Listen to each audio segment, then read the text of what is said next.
Yang lucunya lagi, Menyepelekan yang tuh. perempuan yang namanya Aulia ini, Gus, akhirnya ternyata dia menikah. Menikahnya sama siapa tahu nggak? Coba. Sama anaknya Habib Syekh. Habib Syekh. Habib Syekh Solo, Oh, yang namanya Abu Bakar. Namanya. Belakangan setelah saya menikah itu, 1 bulan setelah saya menikah, saya baru lihat YouTube lagi rame Iman, ya Iman. Sebelumnya kan saya jarang buka YouTube, Gus. eh, eh, eh.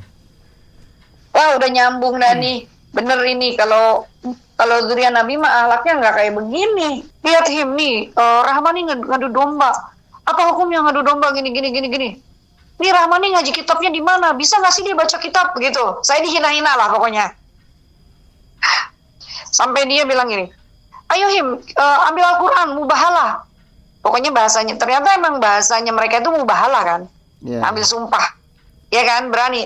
Saya bilang, lu mau mubahalah, lu yang mati dalam hati saya, lu yang bohong, ya kan? Iya. Ngesok gitu loh. Bahasanya dia mubahalah seperti dia yang suci, padahal dia yang salah gitu loh. Masya Allah, inilah saatnya Allah nunjukin bahwa aku pribumi, aku orang ahwal yang mungkin dia anggap rendah, yang dia anggap bisa dimainin, gue bisa nampar si Habib itu. Jangan salah lu, gue bukan tipe yang kayak begitu, kan dia nggak ngerti. Lu salah yang lu kawinin harimau, ibaratnya kayak gitu kan. Cuman karena gue bukan artis kayak Zeda Salim, kan aku diem aja.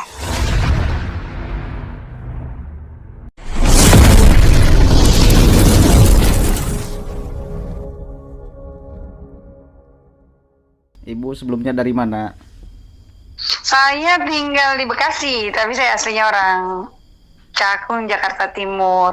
Oh, siap. Punya pondok juga ya? Qadarullah, ketika saya dalam keadaan sendiri, saya dikasih amanah sama Allah, rumah saya jadikan pondok Alhamdulillah. di Bekasi. Siap. Ibu namanya siapa, Ibu? Siap. Nggak, supaya perkenalan dulu, Bu. Iya, nggak apa-apa. Aku akhir-akhir tahun 2023 aja baru ngeh sama YouTube kan, karena sibuk ngurusin anak-anak, ngurusin pondok. Dan ditambah lagi kasus yang pernah aku alamin gitu. Apa? Kasus apa, Bu? Ya dari awal aku buat pondok, kemudian kenal sama si Habib itu, begitulah kira-kira. Nanti aku ceritain. Ini Afwan, ini Gus Rafiq di Jawa ya? Enggak, saya di Jawa Barat. Oh, Jawa Barat. Iya. Orang Sunda berarti ya? Orang Sunda pisan. Oh iya, saya Bekasi tapi nggak bisa bahasa Sunda. Kalau dengar sih paham dikit-dikit ya. Karena orang Betawi sebetulnya. Ya, rata-rata orang menganggap saya orang Jawa memang, karena yang berani-berani yang kayak gitu biasanya orang Jawa, orang Sunda nggak ada yang Iya, marah. Jawa Timuran kan. Iya. Basisnya Iya, mereka iya, di sini pengikut. Alumni pondok mana, Gus Rafiq? Ya, Haur Kuning, Bu. Haur Kuning mana tuh, Sumedang ya? Enggak, Salopa, Tasikmalaya. Oh, Tasik. Iya. Anak saya pernah mondok di Ciamis, MAPK. Oh, saya sekarang tinggal di Ciamis, Darussalam. Bu.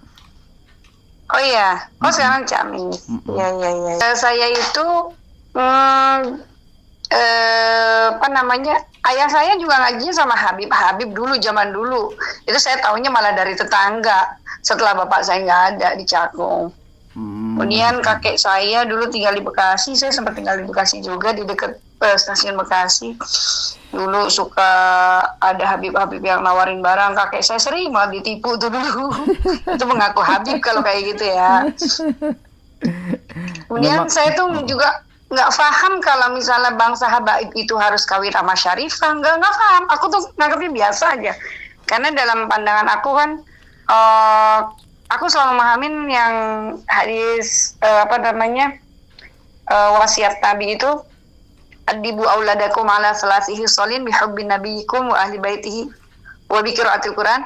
Aku memahamin ahlu bait Nabi itu cukup istri dan anaknya Nabi, sampai di situ. Saya gitu. juga. Aku pahamin tuh dari dulu sampai sekarang. Aku mengisi majelis taklim itu cukup sampai di situ. Mungkin karena aku nggak tahu, mungkin karena aku awam atau aku kurang dalam ilmu kali ya. Ya, memang Benar, sampai di situ, Bu. Ya kalau saya memahami dari dulu ya hanya istri dan anak-anaknya, sama kan kayak di kitab Aqidatul Awam kan yang disebutin Dzurriyyah Nabi itu istri sama anak-anaknya aja kan. Iya. Tuh. Dan saya nggak pernah paham juga kalau bangsanya Habib harus kawin sama Syarifah. Aku nggak ngeh walaupun orang ngiranya aku tuh Syarifah. Oh iya ya. Karena hidungku mancung. Karena bapakku tuh tinggi gede. Bapakku emang kayak orang Arab. Jadi ceritanya Gus, saya itu tahun 2021 mendirikan pondok. Rumah saya sederhana, kecil. Cuman kurang lebih luas 200 meter. Di pinggiran kota Jakarta lah, Bekasi. Ya. Itu saya buat pondok, rumah tinggal, betul-betul rumah tinggal. Jadi di tahun pertama itu santri yang daftar 27, ajib. Nah ceritanya saya kenal sama Habib. Jadi saya punya salah satu pengajar di sini. Beliau udah saya anggap anak ya. Beliau itu muridnya Habib Nagif, kesayangannya. Dia mondok di Habib Nagif itu 13 tahun. Kebetulan dekat rumah saya. Di Habib Nagif itu nggak jauh dari rumah saya, cuma 15 menit. Kenal nggak Habib Nagif? Belum, Bu. Oh, belum. Kalau dia sih memang nggak yang aneh-aneh. Beliau itu yang dipercaya sama bapaknya Habib Muhammad Fadak untuk mengelola pondok itu. Kalau beliau sendiri punya pesantren di Bogor, pesantren tahfiz namanya Darul Inad. Beliau aslinya Palembang.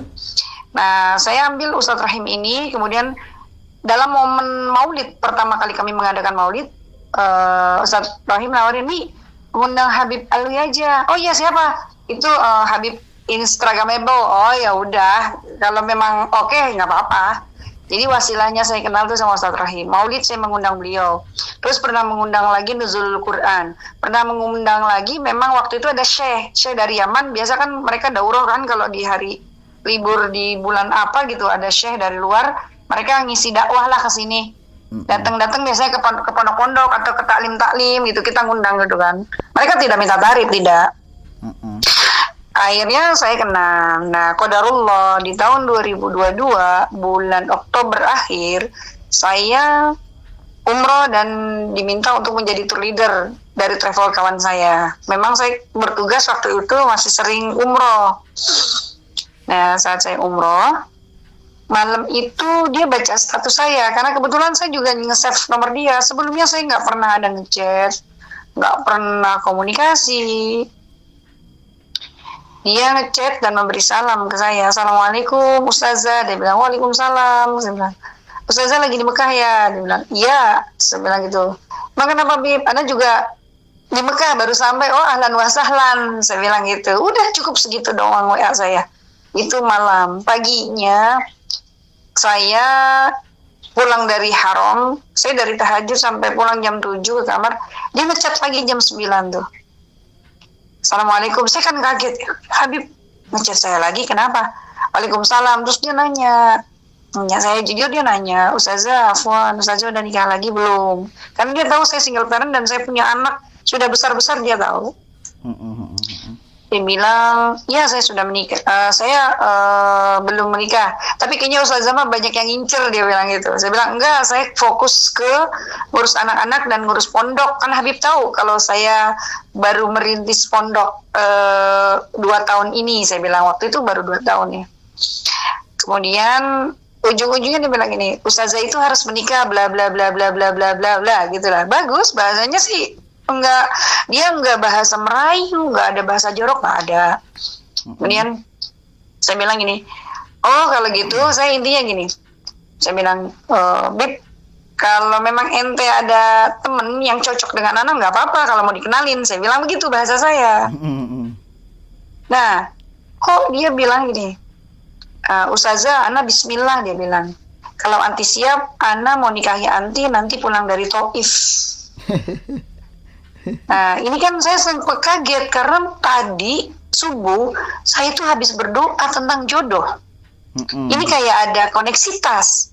Saya pikirin, saya memang mungkin kesalahan saya tidak berpikir terlalu jauh karena saking husnuzon saya sama Allah kan. Karena itu di tempat yang baik, terus saya mengenal dia adalah orang yang baik dalam pandangan saya saat itu. Tapi saya komunikasi dulu sama Ustadz yang ini, Ustadz Rahim, ini Habib Alwi mau nikahin Umi. Habib Alwi mana nih? Habib Bafargas. Hah? Masya Allah, kata dia gitu kan. Nah, berarti dia support saya. Terus Saya bilang gini sebelum jawab mengiyakan si Habib, saya bilang begini, Habib, Ana sih insya Allah Ana Bismillah, Ana mau nikah sama ente karena Allah, saya bilang, karena Rasulullah, dan saya menghormati zuriat Nabi. Nah itu saya udah mulai ini deh kehabain. Tapi saya punya wali, saya masih punya wali. Habib silahkan kontak abang saya bilang begitu. Ternyata beliau langsung kontak abang saya pun nelpon saya. Abang mengizinkan Rahma menikah kalau niatnya memang baik, gitu kan. Akhirnya abang saya minta dicarikan wali muwakil. Nah, ketua travelnya Habib Alwi lah yang menjadi wali muwakilnya. Yang saya kebetulan ketemu juga Gus sama yang menikahkan saya itu. Jadi setelah saya umroh itu, saya besoknya kan umroh lagi bulan depannya.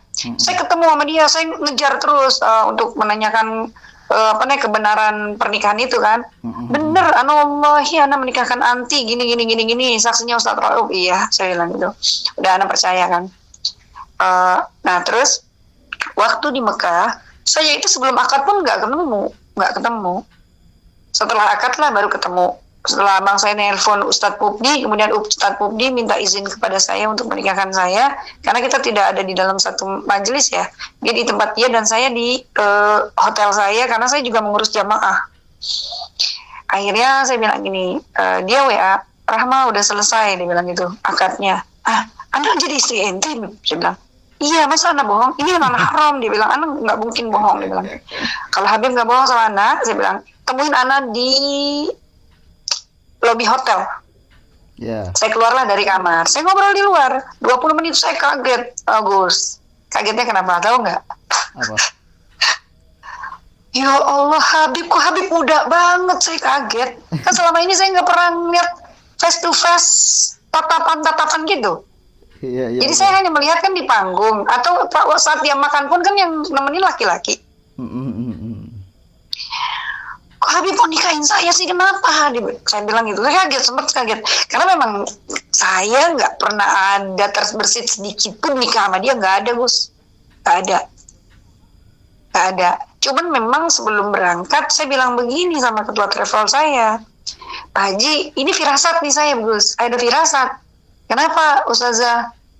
Pak Haji doain saya, kenapa? Kok saya kayaknya mau dapet jodoh. Itu saya ungkapkan langsung ke ketua travel yang punya travel. Oh ya udah, kalau emang ada jodoh siapa? Ya saya nggak tahu jodoh saya siapa, saya bilang gitu. Tapi kayaknya kok saya mau dapet jodoh. Itu saya bilang begitu sempat.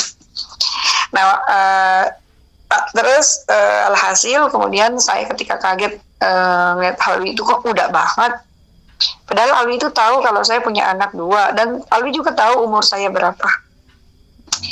Saya bilang, Habib kenapa mau nikahin saya? Ya nggak tahu, anak Allah yang gerakin, dia bilang bahasanya gitu. Terus udah 20 menit saya mau istirahat karena besok saya mau tawaf wada. Besok saya harus ke Madinah karena dia baru datang kalau saya udah mau meninggalkan Mekah. Gitu guys. Akhirnya waktu sebelum saya ke Madinah, dia pengen ketemu sama saya. Anda pengen sholat subuh jamaah, ente ke hotel Anda ya? Anda nggak mau, saya bilang gitu. Anda nggak mau, kalau ente mau sholat subuh sama Anda, jamaah aja di sini, di Swiss Hotel. Akhirnya sholat jamaah di Swiss Hotel Makom. Disitulah saya bertanya, Habib, usia Habib berapa? Ternyata beliau itu muda sekali umurnya, Gus. Jadi dia tahu kalau usia saya saat itu 45. Mungkin karena memang saya badannya slim body, jadi anggapan dia saya itu umurnya 35. Padahal saya udah bilang 45. Saya kaget ketika dia bilang umur dia itu 28. Bodos. Gue dapet berondong gitu kan. Sorry saya pakai bahasa gue ya, biar bahasa lebih apa. Bib, saya nangis saat itu. Ya Allah Bib, Habib ngapain sih nikahin saya? Nabi Muhammad dan Jemaah Khadijah bedanya cuma 15 tahun. Ana sama Habib 17 tahun. Saya nangis.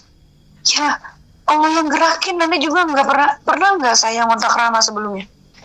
Atau Rahma ngontak saya sebenarnya pernah nggak sebelumnya? Nggak pernah. Pernah nggak saya WA? yang aneh-aneh? Enggak. Pernah nggak kita ketemu sebelumnya? Enggak pernah. Ya semuanya qadarullah, ya jalanin aja. Terus akhirnya kemudian saya sampailah pada pertanyaan, Afwan Bib, ente sebetulnya udah punya harim belum? Saya ingin maaf, saya bilang maafin banget, saya bilang saya nanya ini karena saya harus tahu dari mulut Habib langsung. Dia bilang gini, dia jujur sama saya dan betul itu. Ana sebetulnya menikah belum lama. Ana dijodohin sama guru Ana, Habib Taufik. Ternyata dia anak kesayangan Habib Taufik. Ketua Robito. Karena dia ternyata alumni Salafiyah Sunniyah pas saya telusurin belakangan. Terus Ente baru 2 tahun setengah, kok ente nikahin aneh? Ente nggak takut sama istri ente? Enggak, kenapa? Kan dia nggak tahu. Astagfirullah, saya bilang gitu. Saya tanya lagi, ente udah punya anak berapa? Saya bilang, Ana belum punya anak. Dia bilang gitu. Oh ya udah cukup. Setelah sholat jamaah subuh, saya bilang, Bib, Ana profesional, Ana sedang jadi tour leader. Antum juga profesional, antum lagi jadi maskot dari Almuna Travel. Karena dia itu ternyata diberangkatin sama yang punya travel, namanya Ustadz Mukni dari Pontianak. Karena dia beberapa kali ngisi di Pontianak. Dikasih hadiah. Akhirnya udah, saya berpisah. Habis itu saya pulang ke Indonesia kan. Dari Madinah saya ke Indonesia. Nggak ketemu lagi tuh. 3 minggu kemudian lah baru ketemu Gus. Di Indonesia ya. Karena dia kan orang Bogor. Di Hankam rumahnya. Selama 3 minggu itu, dia selalu telepon saya, bahkan video call. Setiap dia berangkat mau ngisi pengajian, pulang pengajian, selalu telepon saya. Bahkan sampai akhirnya dia, Ana mau ketemu ente ada waktu nggak? Karena memang saya juga sibuk, dia juga sibuk ya. Saya memaklumi juga. Tetapi saya saat itu punya harapan bahwa dia bisa mengisi pondok. Saya bilang, dan saya bilang gini, Bib, terserah bagi Ana, saya bilang. Waktu di Mekah sempat saya bilang gini, saya ini penyuluh agama, saya nggak mungkin melegalkan pernikahan saya. Saya memberikan penyuluhan kepada ibu-ibu majlis taklim, kalau anaknya dinikah siri, jangan sampai terjadi, karena yang dirugikan perempuan. Nah ini sekarang saya alami dan saya mau nanti dilegalkan. Bahasanya dia saat itu, baik, sambil berjalan pelan-pelan. Oke, saya keep omongan dia. Udah, dia mau ketemu saya setelah 3 minggu dia ketemu, itu pun ketemu cuma beberapa jam. Terus pertemuan pertama, kedua, ketiga, ketemu 4 kali. Kalau saya mikir, Habib, Afwan, saya itu ketemu bukan yang sambil nggak mikir, saya mikir kalau Habib itu bermaksud baik dengan saya, Habib menikahin saya, Habib itu harus datang, apalagi saya punya santri. Apalagi saya punya jamaah. Bagaimana nanti anggapan orang ketika mungkin saya sama Habib sedang berdua ketemu, orang melihat, orang nggak tahu kalau saya itu belum menikah. Yang namanya nikah itu kan harus disiarkan kan, biar tidak ada fitnah. Akhirnya dia kayak gitulah. Pokoknya saya pernah posting profil saya separuh-separuh, dia marah. Akhirnya saya keberatan kan. Nah, qadarullah juga, saya nggak tahu tuh bapaknya kan meninggal. Kan udah meninggal ya, Robito Bogor. Pas meninggal itu, saya punya tante, temennya kok posting meninggal bapaknya gitu loh. Nggak taunya rumahnya satu RT, teman akrab tante saya. Oke, terus. Dan juga tokonya teman tante saya itu bersebelahan dengan toko ibunya, sama-sama jualan baju.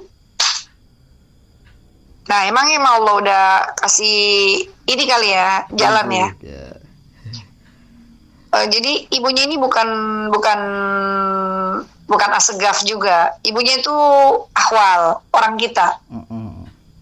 Nah, inilah yang membuat saya agak mudah.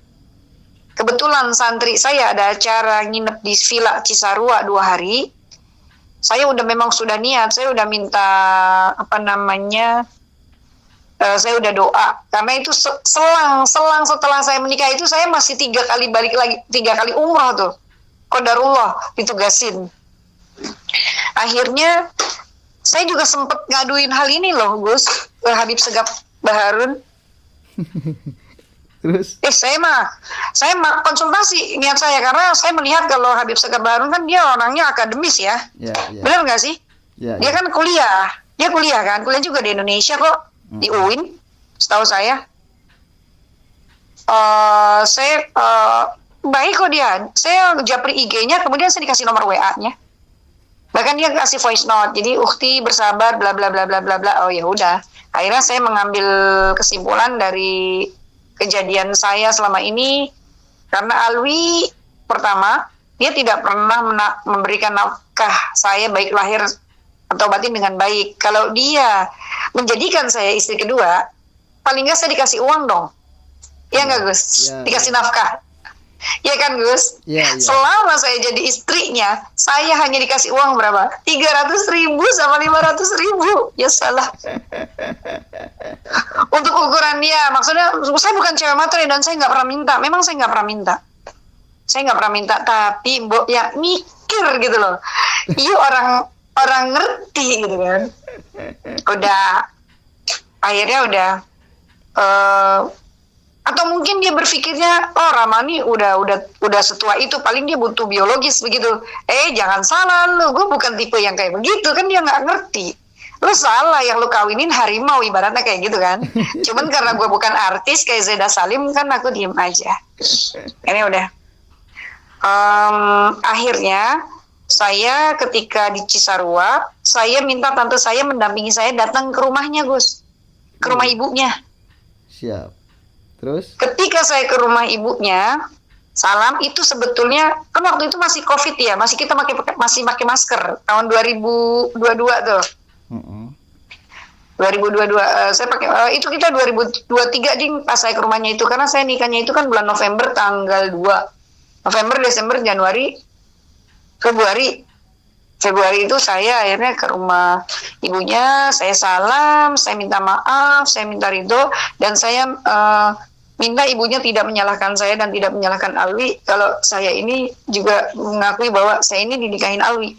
Saya tunjukin foto saya, ibunya sambil ketawa-ketawa sambil, oh iya nanti saya tanya Alwi dulu, pantesan kata dia. Ada 3 minggu yang lalu katanya, Umi teh ngomong ke Alwi, hati-hati nih Alwi, biasanya kalau orang penceramah mah suka ngeliat cewek cakep dinikahin gitu. Ibunya punya firasat sebetulnya dia nikah itu, dan ternyata saya yang ada di depan matanya lah yang jadi istri. Saya bilang gitu. Terus saya waktu mau ke rumahnya saya bilang sebetulnya Gus, Dip, Ana lagi di Cisarua nih sama santri, lagi ada outing kelas. Ane mau mampir ke rumah mertua. Itu saya bercandain. Dia pikir bercandanya bercanda emang bercanda. Sebenarnya niat saya udah bener tuh, bercanda yang beneran gitu loh. Saya udah sudah berniat. Pokoknya keputusan apapun setelah ini, gue pokoknya go on aja. Akhirnya saya udah dari rumah ibunya ceritanya. Habib nelpon saya tuh malam-malam di villa. Rahma, biasanya kan dia manggil Ustazah. Dia setelah saya jadi istrinya dia manggil saya Rahma. Tadi ngomong apa sama Umi? Dia bilang gitu, Bib, don't worry, Ana tuh nggak pernah ceritain kejelekan apapun, karena memang tidak ada yang jelek di antara kita. Menikah itu sunnah, saya bilang. Itu tidak jelek. Dan saya bilang jangan salahkan Alwi dan saya, karena memang sebenarnya kita bukan orang yang berpacaran. Kagak ada WA, nggak ada telepon, baru-baru ketemu. Kapan kita ketemu juga nggak ada. Kan itu yang Habib lontarkan juga ke saya waktu di Mekah.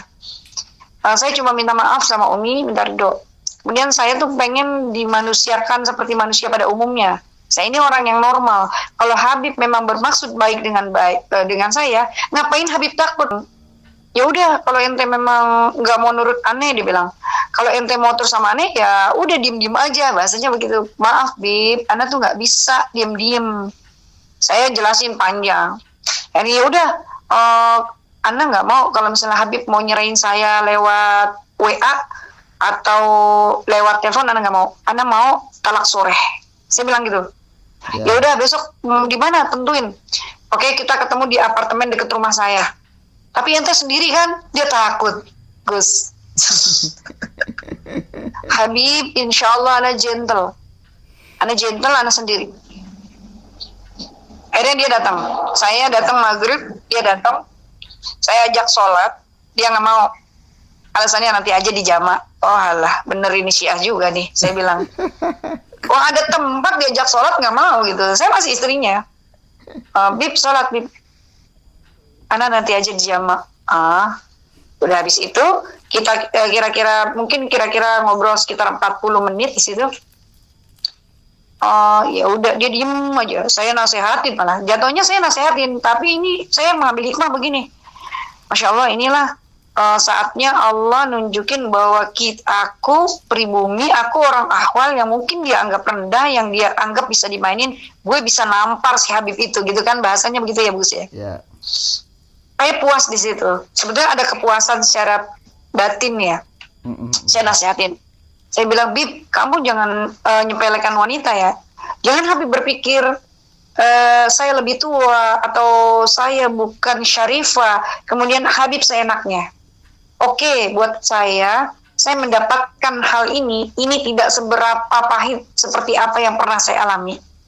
Tapi saya mohon, kalau ke depan Habib suka sama ahwal, suka sama syarifah, jangan pernah lakukan seperti apa yang Habib lakukan sama saya.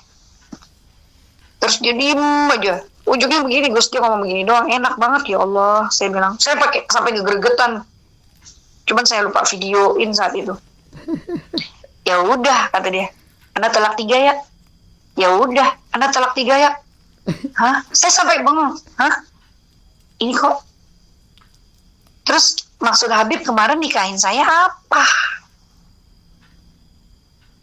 Gitu kan? Saya berpikir ini aneh nih orang. Apa nih orang nggak normal kali ya, pikir saya gitu. Nah ini lucunya Gus. Itu ceritanya udah selesai ya masalah saya sama dia. Halo? Iya, halo, terus?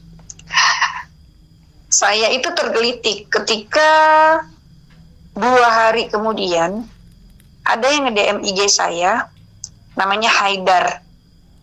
Dia mengaku bahwa dia itu adalah sepupunya Habib Alwi. Dia salam ke saya, Assalamualaikum Umi, manggil saya Umi. Waalaikumsalam, siapa nih? Ana Haidar, sepupunya Alwi. Kaget kan saya. Loh, kenapa ya? Saya bilang gitu. Uminya Alwi cerita, katanya Umi Rahmawati ini datang ke rumah Umi, mengaku sebagai istrinya Habib Alwi. Apa benar? Ya, saya apa adanya. Saya nggak pernah mengaku-ngaku sebagai istri Habib kalau saya tidak dinikahin. Saya bilang gitu. Iya, betul. Dan kemarin sudah saya akhirin. Dia kaget, betul. Dia bilang, betul, nih buktinya fotonya. Ini kira-kira tangan saya apa tangan Habib apa tangan setan yang ambil foto ini, saya bilang. Wah, ini mah fotonya tangannya Habib, dia bilang gitu. Ya udah kalau ente percaya sama aneh. Kemudian berlanjut dari situ, dia bilang gini, Umi, nanti ada yang nge-DM Umi ya, cewek. Ini urusan apa lagi nih, saya bingung nih Gus. Rupanya, cewek ini kemudian nge-DM saya, mengaku namanya itu Aulia. Dia bertanya sama saya, Umi, apa betul Umi pernah dinikahin Alwi? Iya betul, kenapa? Saya sekarang udah bukan istrinya lagi. Saya masa iddah, saya bilang gitu. Bagaimana caranya menghindar dari Alwi? Kaget kan saya. Loh, menghindar kenapa? Kemarin Alwi ke rumah ngasih karangan bunga. Kapan? Hari apa? Saya tanyakan. Hari ini jam segini. Hah? Berarti itu habis pentalak saya. Insya Allah. Jadi, Masya Allah. Jadi, ini ada perempuan. Aslinya Bogor. Dia tinggal di Jakarta. Dia diincar sama Alwi itu dari anak ini masih sekolah SMA, Gus. Dan dia akrab sama saya hanya lewat WA. Saya nggak pernah kopi darat, nggak pernah. Kalau teleponan ya. Ini perempuan bahkan, dia cerita banyak ke saya. Bahkan dia itu didatengin istrinya, juga uminya Habib Alwi, juga yang nganterin itu Habib Haidar tadi yang nge-DM saya. Sampai uminya sama istrinya nyuruh Aulia ini mau nerima Alwi. Karena Alwi cinta daripada Alwi nelpon-nelpon mulu katanya. Padahal Alwi itu udah nikah. Ya mungkin karena nikahnya dijodohin kan, udah gitu kan nikahnya sama janda yang udah punya anak. Cuman Aulianya nggak suka. Sampai istrinya itu marah. Sampai Aulia ini ahwal ya. Dibilang pelacur. Ya saya nggak mau lah sama Alwi, ngapain saya kawin sama om-om, digituin. Nyesek banget kan ya, gitu. Ya udah, akhirnya karena saya merasa panas sebagai perempuan, kok Alwi kayak gitu ya, baru nyerahin saya, kemudian kok balik lagi ke perempuan. Dilala, Haidar ini ngasih nomor telepon istrinya lagi, ngasih nomor klinik, Gus. Dari situlah mungkin karena saking saya tuh sebenarnya pengen membantu si Syarifah ini biar tahu loh kelakuan suaminya itu nikah terus demen cewek lagi gitu loh. Akhirnya saya kontak kliniknya, saya mau ketemu ini. Emang siapa nih, kata adminnya. Saya mantan istrinya Alwi. Kaget kan, saya kirim aja fotonya. Gak lama istrinya nelpon saya, mertuanya telepon saya. Wah, habis dah tuh Alwi, ketahuan akhirnya. Dari seminggu setelah perceraian, dilala Habib Alwi itu datang ke pondok. Jadi teleponnya udah saya blokir, semua udah saya blokir. Dia nelpon saya beratus-ratus kali, bahkan ustadz dan ustazah semua ditelepon-teleponin. Dia nyesek kali, saya nggak angkat. Akhirnya dia datang ke pondok. Ustadz Rohim itu kan saya kasih rumah kontrakan, Gus, untuk tinggal sama istrinya. Ustadz Rohim bilang, Umi, tadi saya dijemput di rumah mertua sama Alwi. Ini Alwi pengen ketemu Umi, pengen nyelesain masalah-masalah yang mana. Udah selesai, udah finish. Umi udah bukan istrinya lagi, saya bilang gitu. Tolong Mi, itu saya mau berangkat ngisi pengajian di Pulau Gembang, Gus. Akhirnya saya temuin, dia marah-marah. Ente apa-apaan? Aneh dibilang main cewek, main ini. Saya bilang, siapa yang bilang ente main cewek? Mertua ente nelfon aneh sampai berisik banget ratusan kali. Terpaksa anak angkat. Anak lagi di perjalanan di mobil sama Ustazah Fatma, saya bilang. Mertua ente itu pertama ngomelin aneh, marah-marah. Tapi setelah anak jelasin dengan bahasa perempuan, ya minta maaf ke anak, saya bilang gitu. Lihat him nih, Rahmani ngadu domba. Apa hukumnya ngadu domba gini. Nih Rahmani ngaji kitabnya di mana? Bisa nggak sih dia baca kitab begitu? Saya dihina-hina lah pokoknya. Sampai dia bilang gini, ayo him, ambil Al-Quran, mubahalah. Pokoknya bahasanya, ternyata emang bahasanya mereka itu mubahalah kan. Ambil sumpah. Ya kan, berani. Saya bilang, lu mau mubahalah, lu yang mati dalam hati saya, lu yang bohong, ya kan? Iya. Ngesok gitu loh. Bahasanya dia mubahalah seperti dia yang suci, padahal dia yang salah gitu loh. Ya. Belakangan setelah saya menikah itu, 1 bulan setelah saya menikah, saya baru lihat YouTube lagi rame iman. Sebelumnya kan saya jarang buka YouTube, Gus. Wah, udah nyambung dah nih. Bener ini kalau zuriat Nabi mah akhlaknya nggak kayak begini. Bahkan waktu 17 Agustus tahun lalu, Gus, itu si Habib ngomong di depan santri. Ini kuping saya masih ingat banget bahwa Soekarno itu memerdekakan Indonesia itu atas perintah Habib siapa dah, dia bilang, kan ada juga di YouTube. Iya, ada. Habibnya pulang, saya perbaiki semua. Saya kasih pengertian ke anak-anak jangan dengerin Habib kagak sekolah, SD aja dia kagak punya ijazah. Sambil bercanda saya ngasih tahu ke anak-anak. Semua perjuangan yang diraih oleh bangsa Indonesia itu adalah atas kesepakatan para panitia BPUPKI, saya bilang gitu. Soekarno membacakan teks proklamasi di Jalan Pegangsaan Timur nomor 56 itu bukan atas perintah Habib, saya bilang gitu. Kan dibilangnya atas perintah Habib Ali Kuitang apa ya si Habib. Nah saya pas banget denger itu. Coba kalau saya nggak pas denger, anak-anak bisa salah sejarah itu. Yang lucunya lagi, yang perempuan yang namanya Aulia ini, Gus, akhirnya ternyata dia menikahnya sama siapa, tahu nggak? Coba. Sama anaknya Habib Syekh.